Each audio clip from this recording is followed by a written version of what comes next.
So, what if the biggest lesson you could ever learn about emotional intelligence didn't come from a book or a seminar, but from a child doing her homework? We're about to dive into a story about a totally ordinary evening that, believe it or not, completely redefines what it means to truly connect with another person.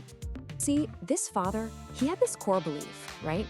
He thought emotional intelligence was something you just kind of earned with age. It's something parents have and children learn. Well, a simple, quiet moment with his daughter was about to absolutely shatter that belief. Yeah, he was about to find out just how wrong he was.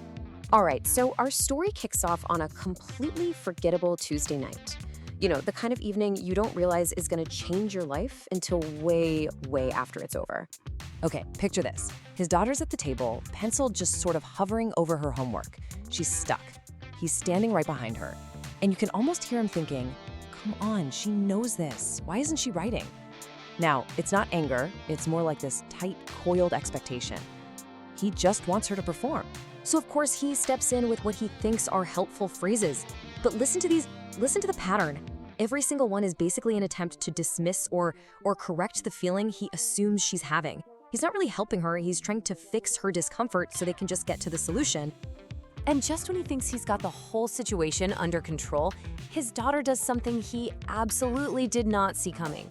She just stops the entire cycle with a single question. And wow, that question just hangs in the air. The room goes totally silent. And you know his first instinct is to defend himself, to explain. But her words have already hit him with this quiet, shattering force. It's not an accusation, you know? It's a real, genuine, curious question. So she explains it to him. She says that his words, don't be nervous, don't be upset, they just made her feel like she was failing. Why? Because she wasn't nervous and she wasn't upset. The word she used was stuck. He'd been trying to solve a problem that wasn't even there.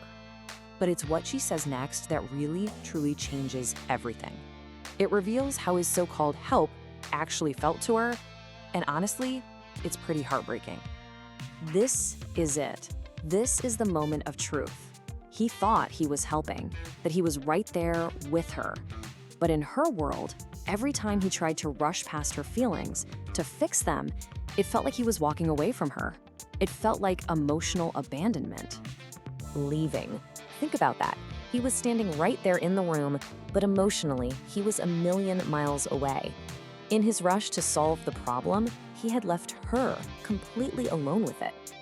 And boom, suddenly, his world just expands beyond this one little moment at the homework table. He starts thinking about arguments with his wife, tense meetings with his colleagues. How many other times had he emotionally left someone just because their feelings made him uncomfortable? It's a huge question for him.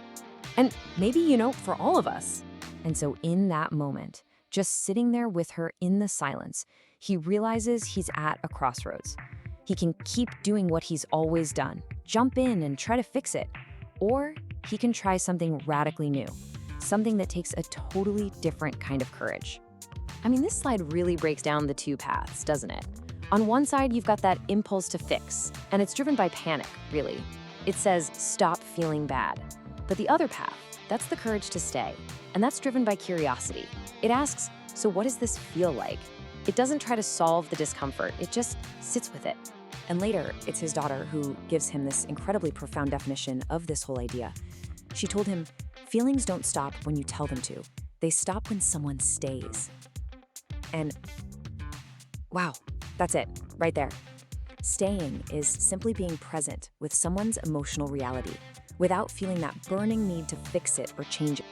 So this becomes his new practice. It's like a simple 3-step process he starts using.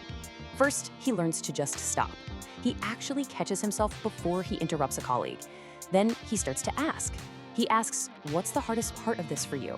And finally, he learns to just listen. He even asks his daughter about his own tight face when he's stressed. He doesn't shut down. He stops, he asks, and he listens. And this whole journey leads him, and really us too, to a completely new way of looking at what it means to be emotionally intelligent. And then, one evening, the tables just completely turn. He comes home totally wiped out and stressed, and his daughter, crayon in her hand, she just looks up at him and asks the wisest question he's ever heard. The student has absolutely become the teacher. And that question? It just stops him cold. Because it hits him. In his entire life, almost nobody has ever offered him that choice. Our default setting is always fix, solve, keep moving. But this simple offer, to just sit with someone, man, it's as rare as it is powerful. So, what's the real takeaway here?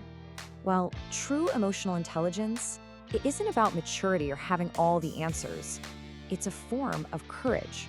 The courage to resist the urge to fix.